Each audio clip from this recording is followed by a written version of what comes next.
Hello everyone, welcome to my channel learning point academy. तो कैसे हैं आप सभी? आई होप सभी अच्छे होंगे।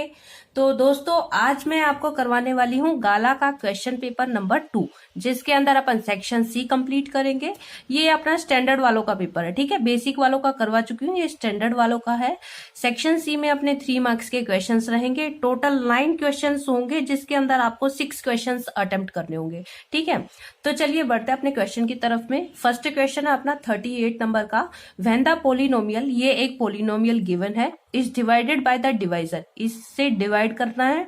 The remainder is a x plus b, तो ये अपना रिमाइंडर आना चाहिए। तो हमें ए की और बी की वैल्यू फाइंड आउट करनी है। तो सबसे पहले हमें यहाँ पे क्या करना है, हमें यहाँ पे ये अपना डिविडेंड है और ये डिवाइजर है, तो डिवाइड करना है। तो यहाँ पे देखिए, डिवाइड करने के लिए अपने पास में क्या होनी चाहिए, यहाँ पे एक्स स्क्वायर है और यहाँ पे एक्स 4 है, तो हमें पावर को सेम बनाना है। तो x square plus 2x plus 3 अगर अपने पास है, तो हम इसको अगर एक्स स्क्वायर से मल्टीप्लाई कर दे तो ये क्या आ जाएगा, एक्स 4, और यहाँ से क्या आ जाएगा 2x क्यूब, और यहाँ पे क्या आ जाएगा 3x स्क्वायर। तो x4 बन गया ना। तो अपने को क्या करना होता है, पावर सेम बनानी होती है, ताकि हम इसको आगे कैंसिल आउट कर सके, राइट।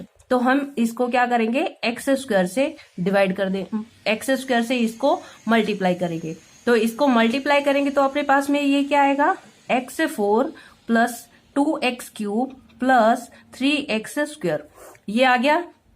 अब देखिए, ये माइनस ये माइनस ये माइनस सब्ट्रैक्ट कर दिया, ये कैंसिल आउट। यहाँ पे क्या बचेगा, 5 में से 2 गया तो 3x क्यूब प्लस यहाँ से क्या बचेगा 7x स्क्वायर। नेक्स्ट टर्म क्या ले लेंगे अपनी 16x। अब यहाँ पे क्यूब है और यहाँ पे स्क्वायर है, तो क्या आना चाहिए, x आना चाहिए। दूसरा, यहाँ पे कोफिशिएंट कुछ भी नहीं है, यहाँ पे 3x से क्यूब का कोफिशिएंट क्या है, 3 है, तो साथ में क्या करना पड़ेगा, इसको 3 से भी मल्टीप्लाई करना पड़ेगा। यहाँ पे 3 लिखा।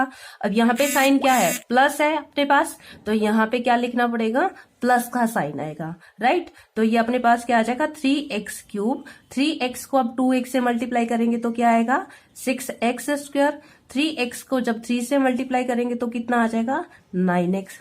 अब इसको वापस से सब्ट्रैक्ट करेंगे तो ये कैंसिल आउट, यहां से क्या बचेगा ओनली एक्स स्क्वायर। 16 में से 9 चले जाएंगे तो 7x, और प्लस में नेक्स्ट टर्म अपनी क्या है 7 है, तो यहाँ पे 7 लिखा। अब देखिए, यहाँ पे एक्स स्क्वायर है, यहाँ पे भी एक्स स्क्वायर है, यानी कि एक्स की कोई भी टर्म लेने की जरूरत नहीं है। कोफिशिएंट इसका 1 है और इसका भी 1 है, तो यहाँ पे क्या आ जाएगा 1। अब 1 से इसको मल्टीप्लाई करेंगे तो क्या रहेगा, x square plus 2x plus 3, ये आ जाएगा। ये माइनस ये माइनस ये माइनस सब्ट्रैक्ट कर दिया, तो इधर क्या बचेगा अपने पास 5x, और यहाँ से क्या बचेगा 4। अब ये 5x प्लस 4 क्या आया अपने पास, रिमाइंडर आया है। और अपने पास में यहाँ पे रिमाइंडर क्वेश्चन में क्या गिवन था, ax प्लस b गिवन था। तो हम कंपेयर करेंगे तो ए अपने पास क्या आ जाता है कंपैरिजन से 5, और बी क्या आ जाता है 4। यही अपना आंसर होगा। समझ आ गई मेरी बात? तो चलिए अपने नेक्स्ट क्वेश्चन की तरफ में। Question number 39। क्वेश्चन में क्या बोला है, find the value of x which satisfy the equation. ये हमारे पास में एक इक्वेशन दे रखी है और इसको सिंप्लीफाई करके हमें क्या करना है, एक्स की वैल्यू निकालनी है। तो देखिए, सिंप्लीफाई करने के लिए हमें सबसे पहले क्या लेना पड़ेगा, क्या दिखाई दे रहा है अपने को, एलसीएम एक हम ले सकते हैं। तो हम यहाँ क्या कर देते हैं, एलसीएम ले लेते हैं। तो क्या आ जाएगा, एक्स इंटू में एक्स प्लस 1 एलसीएम आ जाएगा। अब यहाँ पे देखिए, ये इसके नीचे ऑलरेडी एक्स है, तो ये किससे मल्टीप्लाई होगा, x प्लस 1 से। तो क्या आएगा यहाँ पे x प्लस 1 का स्क्वायर हो जाएगा, और इधर ये इससे मल्टीप्लाई करेंगे तो क्या आ जाएगा x स्क्वायर आ जाएगा, और इक्वल में कितना है 25 अपॉन में 12।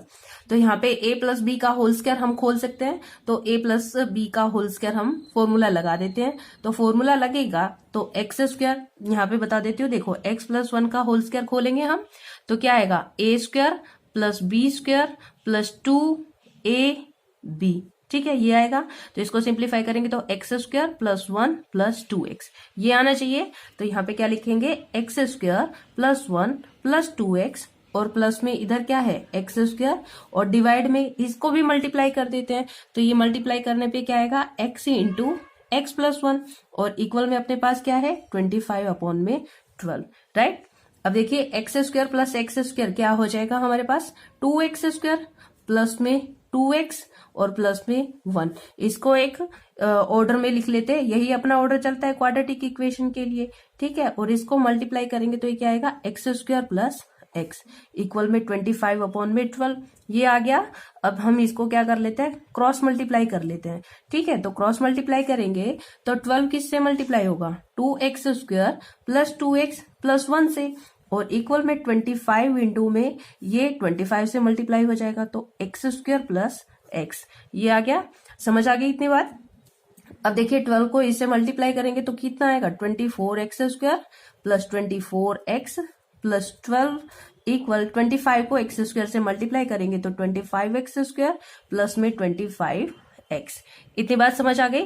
अब देखिए ये सारे पार्ट को हम इधर शिफ्ट कर देंगे तो क्या आएगा, 25x स्क्वायर, एक्स स्क्वायर के साथ में एक्स स्क्वायर की टर्म ले लेते हैं तो माइनस 24x स्क्वायर।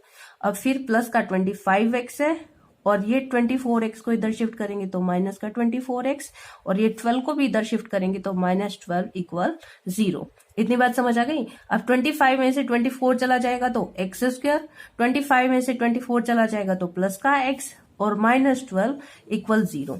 अब 12 को हमें फैक्टराइज करना है। फैक्टराइज करने के लिए क्या देखना पड़ेगा कि प्लस माइनस करे तो हमारे पास प्लस का 1 आए और मल्टीप्लाई करे तो माइनस 12 आए। तो 4 और माइनस 3 एक फैक्टर बन सकते हैं, क्योंकि 4 में 3 ऐड करेंगे, माइनस 3 ऐड करेंगे तो प्लस का 1 भी आ जाएगा, और मल्टीप्लाई करेंगे तो माइनस का 12 भी आ जाएगा। तो क्या लिखेंगे, x square plus 4x minus 3x minus 12 equal 0। अब यहां से देखिए x कॉमन आ रहा है तो क्या बचेगा, x प्लस 4, इधर से क्या कॉमन ले सकते हैं, माइनस 3, तो यहाँ क्या बचेगा, x प्लस 4 इक्वल 0। इतनी बात समझ आ गई। अब देखिए इन दोनों में से x प्लस 4 अगेन हमारा कॉमन आ रहा है, तो यहाँ पे क्या बचेगा, x, और यहाँ से क्या बचेगा, minus 3 equal 0। Zero find out करने के लिए दोनों फैक्टर को 0 के इक्वल रखेंगे तो x प्लस 4 इक्वल 0, और इधर से x माइनस 3 इक्वल 0। x की वैल्यू यहां से क्या आ जाएगी, माइनस 4, और x की वैल्यू यहां से क्या आ जाएगी, 3। ये अपना आंसर हो जाएगा। तो दोस्तों अपना नेक्स्ट क्वेश्चन है 41। With the help of the distance formula show that the points, ये 3 पॉइंट्स गिवन है, आर कोलिनियर पॉइंट्स। तो हमें क्या बताना है, कोलिनियर बताना है। तो अपने को क्या पता होना चाहिए, कोलिनियर की कंडीशन पता होनी चाहिए कि क्या करना पड़ेगा कि हमें कोलिनियर शो कर पाए। तो इसके लिए मैं एक लाइन ले लेती हूँ। कोलिनियर का मतलब होता है कि एक ही लाइन के ऊपर ये तीनों पॉइंट्स लाई करते हैं, ठीक है। तो ये अपनी कोलिनियर की कंडीशन होती है। तो सपोज जैसे यहाँ पे P पॉइंट है, यहाँ पे Q पॉइंट है और यहाँ पे R पॉइंट है, तो आपके पास क्या कंडीशन होनी चाहिए कि आप PQ निकालोगे, इधर से फिर डिस्टेंस फॉर्मूला लगा के QR निकालोगे, और फिर यहां से ये पूरा PR निकालोगे, ठीक है। तो हम क्या देखेंगे कि PQ प्लस QR अगर PR के इक्वल आ जाता है तो ये क्या हो जाता है, कोलिनियर हो जाता है। तो वो कंडीशन हमारी कोलिनियर के लिए कंप्लीट हो जाएगी। तो अपने को क्या निकालना है, PQ निकालना है सबसे पहले। तो हम डिस्टेंस फॉर्मूला लगाएंगे, यहाँ पे डिस्टेंस फॉर्मूला लिख देती हूँ यहाँ पे। तो ये क्या होता है अपना, under root x2 minus x1 का whole square plus y2 minus y1 का होल स्क्वायर, यही फॉर्मूला होता है, राइट। अब P पॉइंट क्या दे रखा है अपने पास, A B प्लस C, और Q पॉइंट क्या गिवन है, B C प्लस C, ये है। अब यहाँ पे PQ हम डिस्टेंस फॉर्मूला लगा के निकालेंगे तो x2 माइनस x1, तो क्या आ जाएगा यहाँ पे b माइनस a का होल स्क्वायर प्लस में y2 माइनस y1 का होल स्क्वायर, तो c प्लस a माइनस में ब्रैकेट में लिखेंगे p प्लस c को, ठीक है, और इसका होल स्क्वायर। तो आप देखिए क्या आता है यहाँ पे, अंडर रूट ये हो गया b माइनस a का होल स्क्वायर प्लस में c प्लस a। अब ये माइनस को अंदर ब्रैकेट में लेकर जाएंगे तो क्या आएगा, माइनस b माइनस c का होल स्क्वायर। तो देखिए c से c कैंसिल आउट, तो अपने पास क्या बचेगा यहाँ पे, b माइनस a का होल स्क्वायर, और प्लस में इधर बचेगा a माइनस b का होल स्क्वायर। अब एक चीज देख रहे हो यहाँ पे, सेम सेम है, बस क्या है, माइनस का डिफरेंस है। इधर b माइनस a है और यहाँ पे a माइनस b है। तो हमें क्या करना है, या तो हम इसको a माइनस b की तरह बना लें, और या फिर इसको b माइनस a की तरह बना लेते हैं। तो b माइनस a को मैं बना रही हूँ, ये क्या है अपने पास, b माइनस a का स्क्वायर है, ठीक है। तो देखिए क्या करते हैं यहाँ पे, सिर्फ इतने में से मैं माइनस कॉमन ले लेती हूँ, तो ये क्या हो जाता है, बी माइनस का हो जाएगा और ए प्लस का हो जाएगा, और इस पूरे का है स्क्वायर। ठीक है, अब देखिए जब स्क्वायर हम अलग अलग खोलेंगे तो माइनस का स्क्वायर करेंगे तो क्या हो जाता है, प्लस का हो जाता है ना, क्योंकि माइनस माइनस प्लस हो जाता है, और इधर ये आ जाएगा ए माइनस बी का स्क्वायर। राइट, समझ आ गई ये बात। तो देखिए यहाँ पे अब इस टर्म को मैं क्या लिख सकती हूँ, ए माइनस बी का होल स्क्वायर लिख सकती हूँ, कोई फर्क नहीं पड़ेगा, और प्लस में यहाँ पे है ए माइनस बी का होल स्क्वायर। तो ये देखिए 2 टाइम्स आ जाएंगे ये, तो 2 टाइम्स लिखेंगे तो रूट ए माइनस बी का होल स्क्वायर। अब रूट को हम अलग अलग कर लेते हैं, जब अलग अलग करेंगे तो रूट 2 तो एज इट इज रहेगा, और यहाँ पे क्या है, अंडर रूट ए माइनस बी का स्क्वायर है, तो ये स्क्वायर से रूट कैंसिल हो जाएगा, तो यहाँ पे क्या बचेगा, ए माइनस बी बचेगा। ये क्या आ गया अपने पास, पी क्यू। इतनी बात समझ आ गई। अब हमें क्या निकालना है, क्यू आर निकालना है। क्यू पॉइंट क्या है अपने पास, बी सी प्लस ए, और आर पॉइंट क्या है, सी ए प्लस बी, ये है।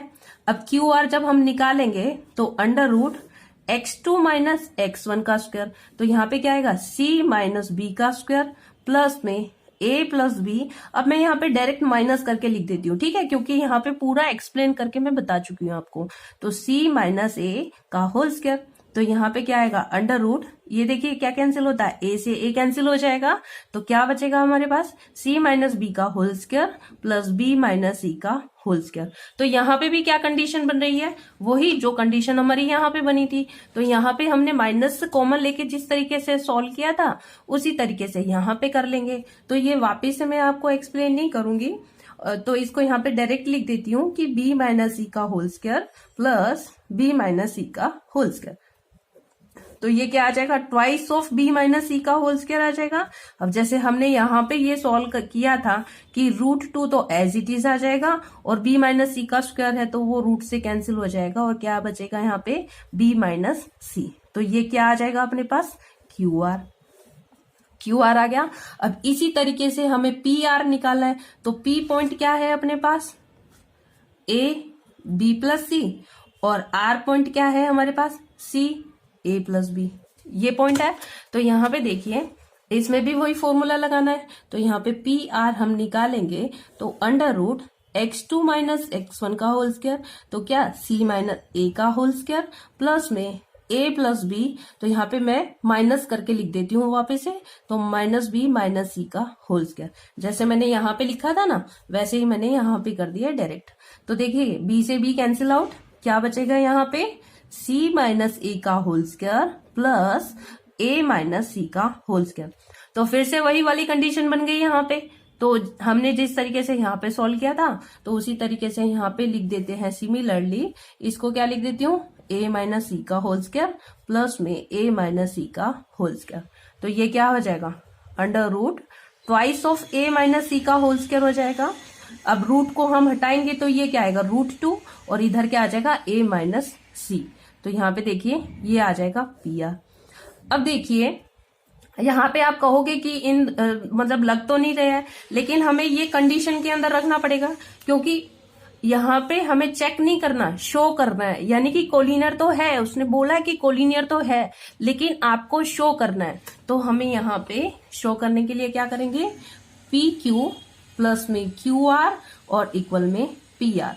पी क्यू अपने पास में क्या आया था, अंडर रूट ए माइनस बी, तो यहाँ पे लिखेंगे अंडर रूट ए माइनस बी, प्लस में क्यू आर अपने पास क्या आया था, अंडर रूट बी माइनस सी, तो यहाँ पे लिखा अंडर रूट बी माइनस सी, और पी आर अपने पास क्या है, अंडर रूट ए माइनस सी। अब यहाँ पे ये लेफ्ट हैंड साइड को हम सॉल्व कर लेते हैं, तो रूट को अंदर मल्टीप्लाई करेंगे तो क्या आएगा, root 2a minus root 2b, plus इधर क्या आ जाएगा, root 2b minus root 2c। तो ये प्लस का है और ये माइनस का है, कैंसिल आउट, कैंसिल हो गया। तो अब क्या बचेगा यहाँ पे, रूट 2a माइनस में रूट 2c। तो यहाँ से इसमें से रूट 2 कॉमन ले सकते हैं, तो क्या बचेगा यहाँ पे, a माइनस सी, और बाहर क्या मल्टीप्लाई में रूट 2 है। राइट हैंड साइड हमारी यही थी, तो यहाँ से क्या पता चल रहा है, left hand side right hand side के इक्वल हो गई है, तो ये पॉइंट्स क्या है, कोलिनियर है। ठीक है, तो हेंस प्रूव्ड, राइट।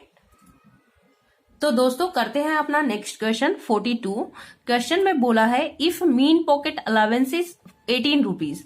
मीन्स क्या है, यहाँ पे मीन दे रखा है ₹18, right. Find the missing frequency F, आपको एफ फाइंड आउट करना है। तो एफ फाइंड आउट करने के लिए हम क्या मीन वाला ही लगाएंगे। मीन का फॉर्मूला क्या, हम डायरेक्ट मेथड से भी कर सकते हैं, अज्यूम्ड मीन मेथड से भी कर सकते हैं, और स्टेप डेविएशन मेथड से भी कर सकते हैं, ठीक है। तो मैं यहाँ पे अज्यूम्ड मीन आपको समझा रही हूँ। अज्यूम्ड मीन में आपको क्या निकालना होता है, DI निकालना होता है। तो देखिए कैसे निकालते हैं। सबसे पहले XI निकालेंगे, इन सबके मिड पॉइंट्स लेंगे।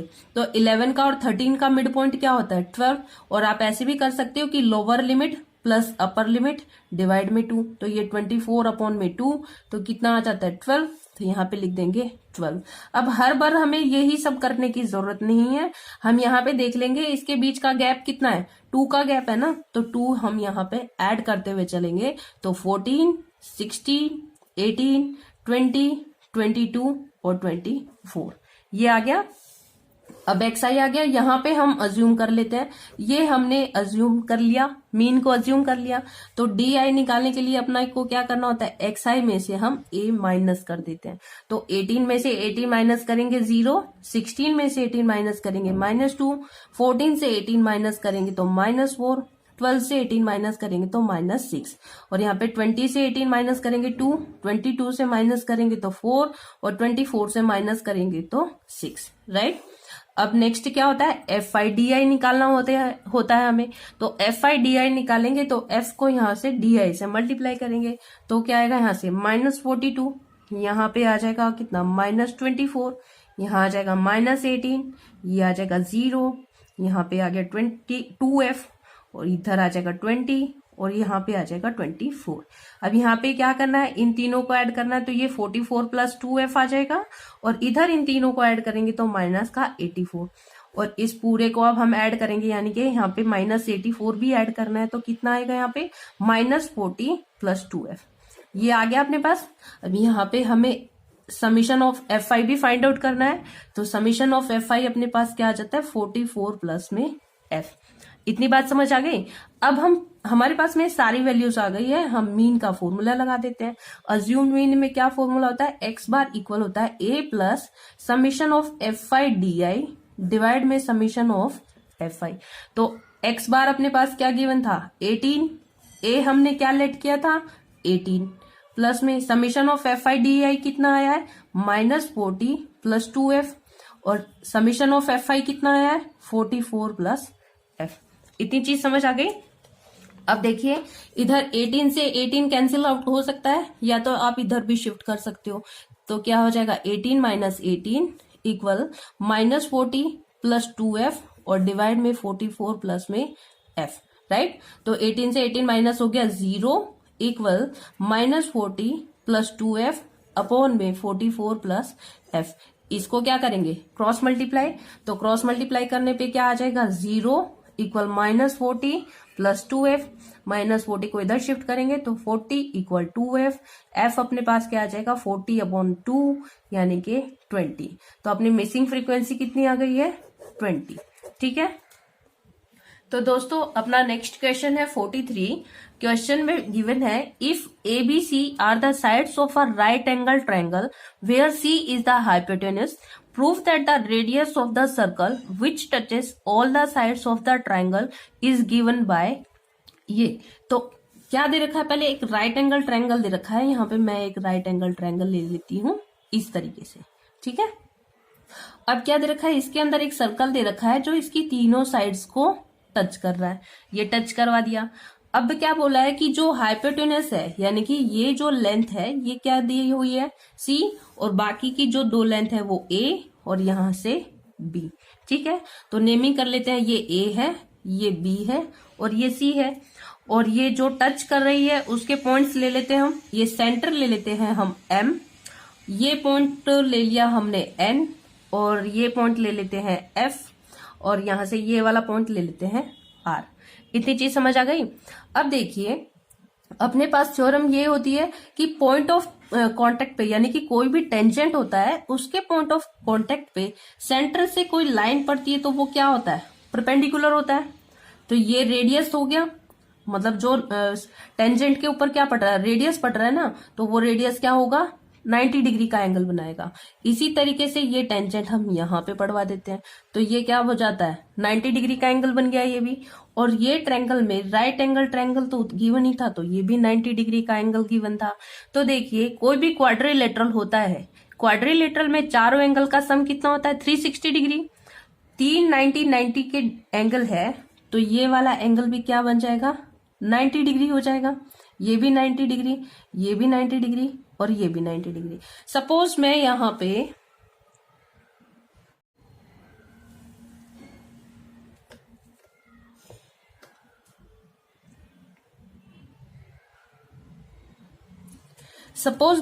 पे ये लाइन जो है, ये अपना रेडियस है ना, ये रेडियस आर लेट कर लेती हूँ, ये भी आर हो जाएगा।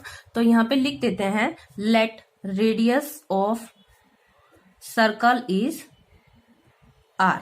ठीक है, ये हमने लेट कर लिया, तो ये आर हो गया। यहाँ पे देखिए ये आर हो गया। अब ये जो क्वाड्रिलेटरल है BNMF, ये एक क्या बन रहा है, सारे 90 डिग्री के एंगल बना रहे हैं। तो 90 डिग्री के एंगल कौन से क्वाड्रिलेटरल में बनते हैं, या तो रेक्टेंगल में बनते हैं या तो स्क्वायर में बनते हैं। तो ये या तो एक रेक्टेंगल होगा या तो एक स्क्वायर होगा। तो हमें वो चीज भी बतानी है कि ये रेक्टेंगल है एक्चुअल में या तो स्क्वायर है। तो उसके लिए यहाँ पे पहले क्या लिखेंगे, BNMF आइदर स्क्वायर और रेक्टेंगल। ठीक है, कि या तो ये स्क्वायर है या तो ये रेक्टेंगल है। लेकिन यहाँ पे क्या दिया हुआ है कि जो MN है वो MF के इक्वल है, क्योंकि रेडियस है। ठीक है, और रेडियस इक्वल होता है, तो MN इक्वल हो गया MF के, क्योंकि यहाँ पे ये रेडियस है। ठीक है, और रेडियस है और एडजेसेंट साइड्स भी है, तो यहाँ पे लिखेंगे adjacent sides, adjacent side are equal. ठीक है, ये हमने लिख दिया। तो और इसी तरीके से ये बाहर एक पॉइंट है और इस पॉइंट से ये सर्कल के ऊपर दो टेंजेंट पड़ रहे हैं, तो अपनी थ्योरम ये भी होती है कि दोनों टेंजेंट की लेंथ भी इक्वल होती है। तो इसी तरीके से यहाँ पे क्या हो जाएगा, BN इक्वल हो जाएगा BF के। ठीक है, क्योंकि टेंजेंट्स है और टेंजेंट्स की लेंथ इक्वल होती है। तो इस तरीके से यहाँ पे क्या कह सकते हो कि MN इक्वल है MF इक्वल है BN इक्वल है BF के। ठीक है, तो इस तरीके से क्या बन जाता है, BNMF इज अ स्क्वायर। ये हमारे यहाँ पे एक स्क्वायर बन जाएगा। ठीक है, अब स्क्वायर बन गया तो यहाँ पे ये वाली साइड अगर है तो ये वाली साइड भी इक्वल होगी R, और यहाँ पे ये भी क्या हो जाएगी R। ठीक है, ये चारों साइड्स अपनी R हो गई है। अब देखिए ये वाली इतनी साइड जो है वो आपकी R हो गई है, तो ये पूरी तो B दे रखी थी, तो ये जो इतनी साइड बचेगी यहाँ पे, यानी कि FC जो आएगा वो क्या आएगा, B माइनस R। तो यहाँ पे लिखेंगे आप FC is equal to B minus R। इसी तरीके से अब ये पॉइंट पड़ रहा है, इस पॉइंट से दो टेंजेंट पड़ रहे हैं, तो दोनों टेंजेंट की लेंथ बराबर होगी। तो यहाँ से ये वाली लेंथ क्या आ जाएगी अपने पास में, ये वाली भी B माइनस R आ जाएगी। इतनी बात समझ आ गई। तो यहां से क्या लिखेंगे, RC equal to B minus R, ये भी इक्वल हो जाएगा। फिर देखिए यहां से इतने में ये BN अगर हमारे पास में R है तो AN क्या बन जाएगा, पूरा A भी कितना दे रखा है A, ये लेंथ अपने पास R आ गई, तो ये लेंथ क्या बचेगी A माइनस R। तो यहाँ पे लिखेंगे AN equal to A minus R। अब देखिए जो यहाँ पे लगाया था हमने थ्योरम, वही थ्योरम यहाँ पे लग जाएगी कि एक्सटर्नल पॉइंट से ये सर्कल के ऊपर दो टेंजेंट पड़ रहे हैं, तो दोनों टेंजेंट की लेंथ क्या हो जाएगी, इक्वल। तो यहाँ से देखिए ये लेंथ A माइनस R है, तो ये वाली लेंथ भी क्या आ जाएगी, A माइनस R। तो इधर क्या लिखेंगे हम, AR इक्वल टू AN, ये हो जाएगा A माइनस R के। इतनी बात समझ आ गई। अब देखिए क्वेश्चन में बोला था कि C एक हाइपोटेन्यूस है। ठीक है, तो हम क्या लेते हैं, यहाँ पे AC लेंथ लेते हैं। तो यहाँ पे AC अपने पास में क्या, AC को अपन क्या लिख सकते हैं, AR प्लस RC लिख सकते हैं, राइट। पूरा AC है और इसको क्या लिख सकते हैं, AR प्लस में RC। तो AC की पूरी लेंथ अपने पास दी हुई है, C गिवन है, और AR हमने क्या निकाला है, A माइनस R, और प्लस में RC हमने क्या निकाला है, B माइनस R। अब इसको सिंप्लीफाई कर लीजिए, तो देखिए सिंप्लीफाई करने पे क्या आता है, C equal A plus B को एक साथ लिख देते हैं, ये अपना R है, राइट। और r माइनस आर क्या हो जाता है, -2r। अब 2r को इधर शिफ्ट कर लीजिए और c को इधर शिफ्ट कर दीजिए, तो क्या आएगा 2r equal a plus B minus C. आ गया। अब r हमें ओनली r निकालना है, तो a plus B minus c divide में 2, ये आ गया। यही रिजल्ट हमें प्रूफ करना था। तो ये हमारा ना फॉर्मूला भी होता है कि जब भी ट्रायंगल के अंदर कोई सर्कल दे रखा है और वो सर्कल का रेडियस हमसे पूछा गया है, तो हम ये वाला फॉर्मूला डायरेक्ट अप्लाई करते हैं। फॉर एग्जाम्पल कि इस तरीके से एक कोई ट्रायंगल दे रखा है और इसके अंदर एक सर्कल दे रखा है और उसका रेडियस फाइंड आउट करना है, ठीक है। और ट्रायंगल की साइड्स दे दी, जैसे ये 3, ये 4 और ये 5, ठीक है। तो हमें क्या करना है, रेडियस निकालना है। तो रेडियस क्या निकालेंगे, a प्लस बी माइनस सी, तो 3 प्लस 4 माइनस 5 डिवाइड बाई 2, तो ये क्या आ जाएगा 2/2 इक्वल में 1। तो ये वाला फॉर्मूला अपना रिजल्ट की तरह भी हम क्वेश्चन को सॉल्व करने के लिए यूज करते हैं, राइट। होप ये वाला क्वेश्चन आप लोगों को अच्छे से समझ आ गया हो। तो दोस्तों अपना next question 44, a chord of a circle of radius 15 centimeter subtends an angle of 60 degree at the center. Find the areas of the corresponding minor and major segment of the circle. ठीक है, minor segment निकालना है और major segment निकालना है। तो सबसे पहले देखो क्या दिया हुआ है, एक सर्कल दिया हुआ है इस तरीके से, और इसमें क्या बोला है कि 2 रेडियस ले ली, ये 2 रेडियस ले ली और दोनों रेडियस सेंटर पे कितने डिग्री का एंगल बनाती है, 60 डिग्री का एंगल बनाती है, राइट। और ये क्या है, एक कोड है यहाँ पे, ये एक कोड है, ठीक है। तो अब देखिए यहाँ पे रेडियस कितना दे रखा है, 15 सेंटीमीटर, तो ये क्या हो जाएगा 15 सेंटीमीटर, ये भी 15 सेंटीमीटर हो जाएगा। इनके नेमिंग कर देते हैं, ये O, ये P और ये Q, ठीक है। और यहाँ पे इसको ले लेते हैं हम R। ये हमने R क्यों लिया, क्योंकि जब सेगमेंट लिखेंगे ना हम कि सेगमेंट PRQ, तो PRQ लिखेंगे, PQ अगर लिखेंगे तो वो तो कोड हो जाएगा ना, और एरिया कोड का नहीं होता, एरिया सेगमेंट का होता है, तो इसलिए हमने यहाँ पे R लिखा।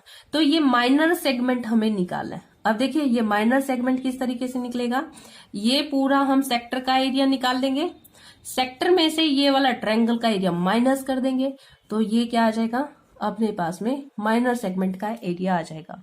तो अब देखिए सबसे पहले हमें सेक्टर का एरिया निकाल लेते हैं, तो एरिया ऑफ माइनर सेक्टर, तो एरिया माइनर सेक्टर क्या क्या होता है, θ/360 इंटू पाई r स्क्वायर, ये होता है। अब थीटा कितना दे रखा है अपने पास में, 60 डिग्री का, डिवाइड में 360 डिग्री, और इंटू में पाई की वैल्यू क्या बोली हुई है 3.14 रखनी है, और इंटू में 15 इंटू में 15, तो देखिए ये कैंसिल आउट हो गया, तो क्या बचेगा यहाँ पे 3.14 इंटू में 15 को 15 से मल्टीप्लाई किया तो 225 और डिवाइड में है 4। अब मल्टीप्लाई करके मैं यहाँ पे डायरेक्ट लिखती हूँ 117.75 सेंटीमीटर स्क्वायर। मल्टीप्लाई आप लोग खुद करेंगे क्योंकि मैं यहाँ पे मल्टीप्लाई भी करके बताऊंगी तो वीडियो बहुत लंबा हो जाएगा, राइट। अब देखिए माइनर सेक्टर का एरिया आ गया। अब हमें क्या करना है, ये ट्रायंगल का एरिया निकालना है। अब ट्रायंगल में देखिए, इन ट्रायंगल OPQ ट्रायंगल में ये साइड और ये साइड 15 सेंटीमीटर दे रखी है। तो ट्रायंगल में एक कंडीशन आपको पता होगी कि जो साइड्स इक्वल साइड्स अगर दे रखी होती है क्या बन रहा है, यहाँ पे एक आइसोस्लेस ट्रायंगल बन रहा है, और आइसोस्लेस ट्रायंगल में जो इक्वल साइड्स होती है उसके अपोजिट एंगल्स भी इक्वल होते हैं। यानी कि ये वाली साइड के अपोजिट एंगल कौन सा है, ये वाला, और ये वाली साइड के अपोजिट एंगल कौन सा है, ये वाला। तो यहाँ पे इसको x ले लेते हैं और इसको x ले लेते हैं। तो ट्रायंगल OPQ में हम क्या कह सकते हैं कि angle POQ plus angle OPQ plus angle PQO, यानी कि तीनों एंगल का सम 180 डिग्री होना चाहिए। ये तो हमें पता है कि ट्रायंगल के तीनों एंगल का सम 180 डिग्री होता है, तो हमने यहाँ पे वही लिखा है। तो POQ अपने पास कितना गिवन है 60 डिग्री, प्लस में OPQ को मैंने क्या लेट किया x, तो PQO भी क्या हो जाएगा x इक्वल में 180 डिग्री। तो देखिए ये यहाँ से 2x और इक्वल में 180, 60 को इधर शिफ्ट किया तो -60, तो यहाँ से क्या आ जाएगा 2x इक्वल में 120 और x की वैल्यू क्या आ जाएगी 60 डिग्री। तो यहां से ये वाला एंगल 60 डिग्री का हो गया और ये वाला भी 60 डिग्री का हो गया। तीनों एंगल जिसमें 60 डिग्री के हो जाते हैं तो वो क्या बन जाता है, एक इक्विलेटरल ट्रायंगल बन जाता है। तो यहाँ पे लिखेंगे कि triangle OPQ is an equilateral triangle, equilateral triangle. और इक्विलेटरल ट्रायंगल का एरिया निकालने के लिए हमारे पास फॉर्मूला होता है। तो यहाँ पे लिखेंगे एरिया ऑफ ट्रायंगल OPQ। अब इसका फॉर्मूला क्या होता है, √3/4 इंटू साइड का स्क्वायर। यहाँ पे लिख देते हैं साइड का स्क्वायर। तो √3 की वैल्यू बोला हुआ है 1.73 यूज करो, तो 1.73/4 और साइड अपने पास क्या है ये ट्रायंगल की 15 इंटू में 15। ठीक है, अब इसको हम सिंप्लीफाई करेंगे तो सिंप्लीफाई करने पे ये क्या आ जाएगा 97.3125 सेंटीमीटर स्क्वायर। ये ट्रायंगल का एरिया आ गया, ये ट्रायंगल का एरिया आ गया। इतनी बात समझ आ गई। अब देखिए हमें क्या निकालना था, ये माइनर सेगमेंट का एरिया निकालना था। तो मैंने क्या बोला था कि एरिया ऑफ माइनर सेगमेंट निकालेंगे तो हमें क्या करना है, area of minor sector minus करना हमें एरिया ऑफ ट्रायंगल ठीक है। तो माइनर सेक्टर का एरिया अपने पास कितना आया था 117.75 माइनस एरिया ऑफ ट्रायंगल अपने पास कितना आया है 97.3125। तो इसमें से सब्ट्रैक्ट करेंगे तो कितना आएगा 20.4375 सेंटीमीटर स्क्वायर। तो फर्स्ट पार्ट ये आ गया। इतनी बात समझ आ गई। अब क्वेश्चन में दूसरा पार्ट क्या निकालना था, मेजर सेगमेंट निकालना था। मेजर सेगमेंट यानी कि ये माइनर सेगमेंट जो है इसको छोड़ के ये जो पूरा एरिया है ये निकालना है। तो ये पूरा एरिया निकालने के लिए हम क्या करेंगे, सर्कल का एरिया निकालेंगे और सर्कल के एरिया में से ये माइनर सेगमेंट का एरिया माइनस कर देंगे। तो यहाँ पे ये मेजर सेगमेंट का एरिया आ जाएगा। तो देखिए यहां लिखते हैं एरिया ऑफ मेजर सेगमेंट। ठीक है, मेजर सेगमेंट। और इसका एरिया निकालने के लिए मैंने क्या बोला है, एरिया ऑफ सर्कल निकालेंगे और माइनस करेंगे यहाँ पे एरिया ऑफ माइनर सेगमेंट। ठीक है, तो एरिया ऑफ सर्कल निकालना है तो πr² और एरिया ऑफ माइनर सेगमेंट कितना आया था 20.4375।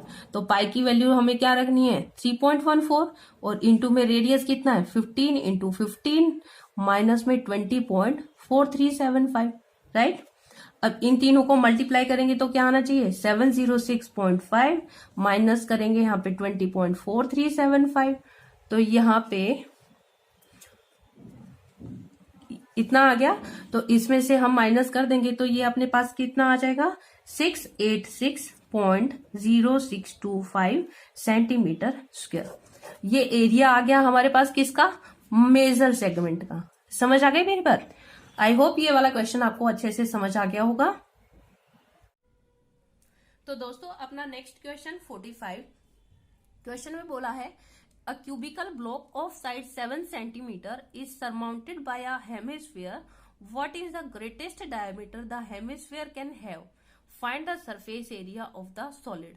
तो क्या दे रखा है हमारे पास, एक क्यूब दे रखा है। इसको 3D में हम बनाएंगे तो इस तरीके से एक क्यूब हमारे पास में दे रखा है।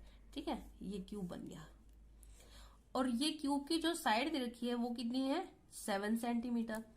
अब ये बोला है कि इसके ऊपर एक हेमिस्फीयर सरमाउंटेड है और वो हेमिस्फीयर का जो ग्रेटेस्ट डायमीटर है वो क्या होना चाहिए, तो भाई जो क्यूब की साइड होगी उतना ही ग्रेटेस्ट डायमीटर हेमिस्फीयर का रहेगा। तो हम यहाँ पे क्या कह सकते हैं कि डायमीटर ऑफ हेमिस्फीयर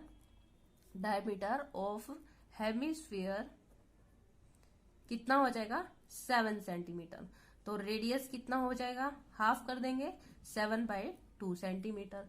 अब ये जो हेमिस्फीयर है ये इस क्यूब के ऊपर सरमाउंटेड है तो इस तरीके से यहाँ पे ग्रेटेस्ट डायमीटर ये बना और इस तरीके से इसको बना दिया मैंने क्यूब। ये चीज समझ आ गई। तो देखिए यानी कि यहाँ से ये पूरा लेंथ जो कवर हो रही है यही तो डायमीटर होगा।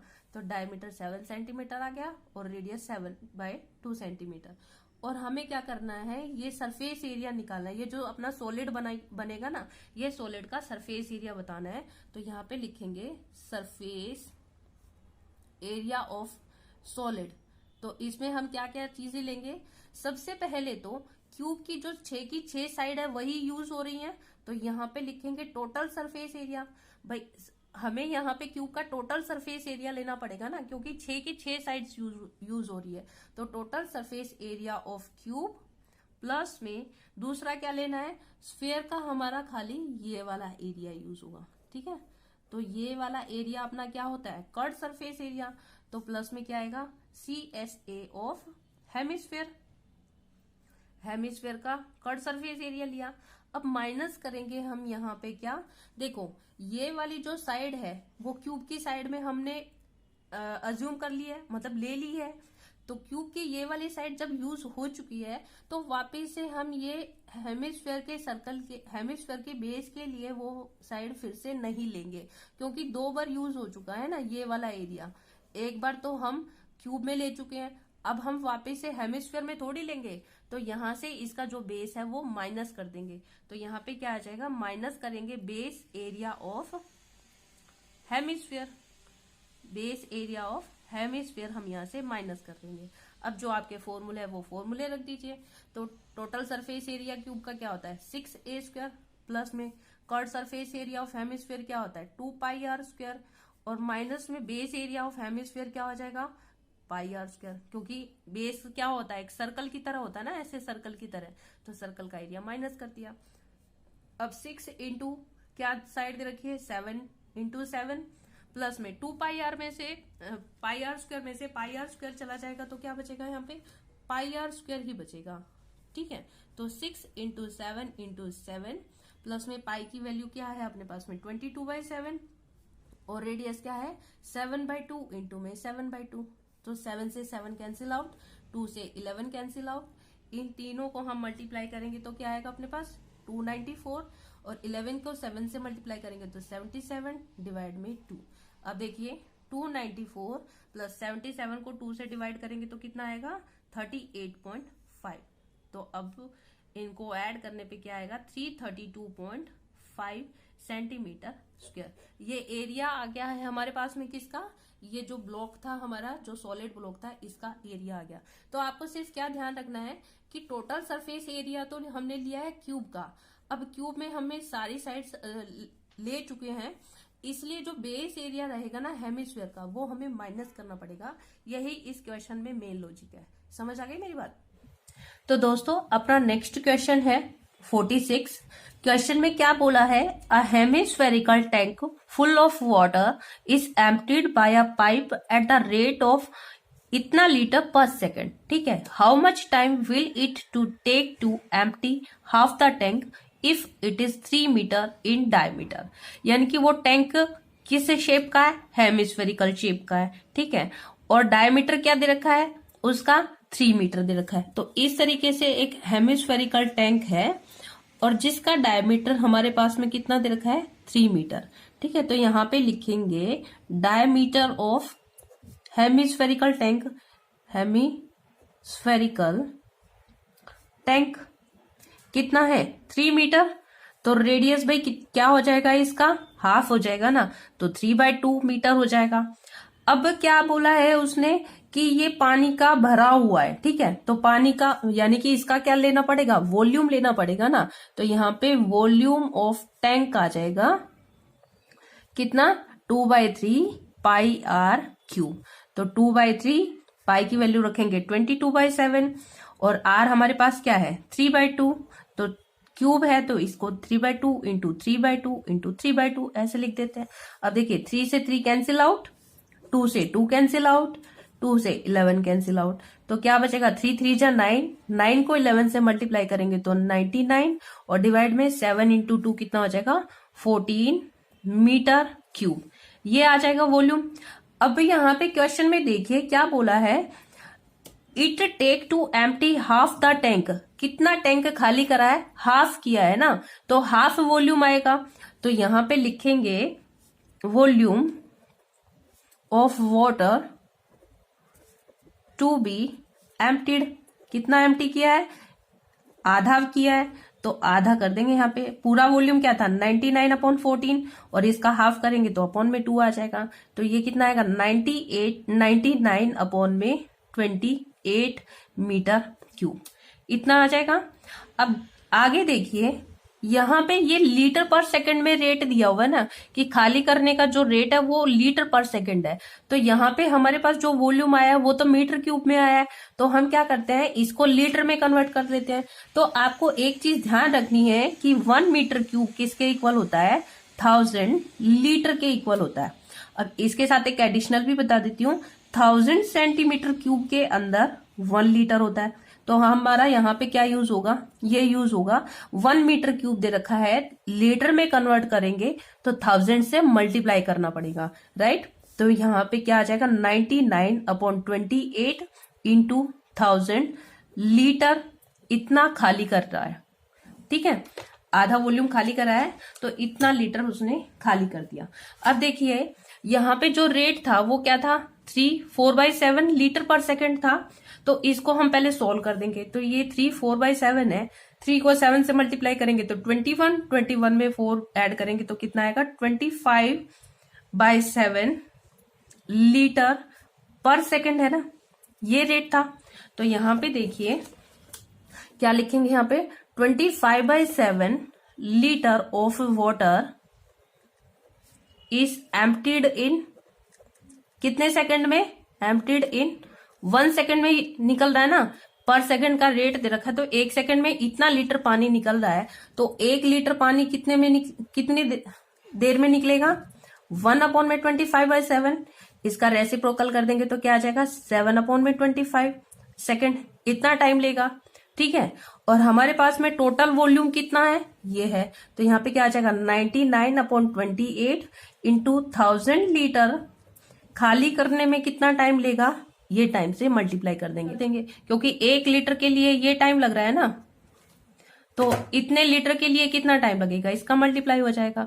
तो 7/25 इंटू 99/28 इंटू में 1000। अब भाई जो कैंसिल होता है उसको हम कैंसिल कर देंगे। तो देखिए 7 4 जा 28 कैंसिल कर दिया। अब 25 से ये कैंसिल करेंगे तो 25 4 जा 100 और 0। अब 4 से इसको कैंसिल करेंगे तो क्या आ जाएगा 10। तो 99 को 10 से मल्टीप्लाई करेंगे तो कितना आया 90 सेकेंड आया है ये हमारे पास में, ठीक है। लेकिन हम क्या करते हैं इसको मिनट में कन्वर्ट कर लेते हैं, ठीक है। तो इन मिनट्स अगर हम कन्वर्ट करेंगे तो 990 सेकेंड्स को हमें मिनट में कन्वर्ट करने के लिए 60 से डिवाइड करना पड़ेगा। तो 0 से 0 कैंसिल आउट। अब 99 को आप 6 से डिवाइड करेंगे तो अपना क्या आ जाएगा 16.5 मिनट्स आ जाएगा, ठीक है। तो दोस्तों इसी के साथ में आज का ये सेशन अपना कंप्लीट होता है। सेक्शन सी अपना कंप्लीट हो चुका है। आई होप आप लोगों को ये सेक्शन अच्छे से समझ आया होगा। सारे क्वेश्चन मैंने बहुत ही अच्छे तरीके से एक्सप्लेन करके समझाए हैं। तो मेरे वीडियो को लाइक कीजिए और जितना हो सके इसको शेयर कीजिए अपने दोस्तों के बीच में, व्हाट्सएप ग्रुप पे, टेलीग्राम ग्रुप पे शेयर कीजिए और मेरे चैनल को सब्सक्राइब कीजिए।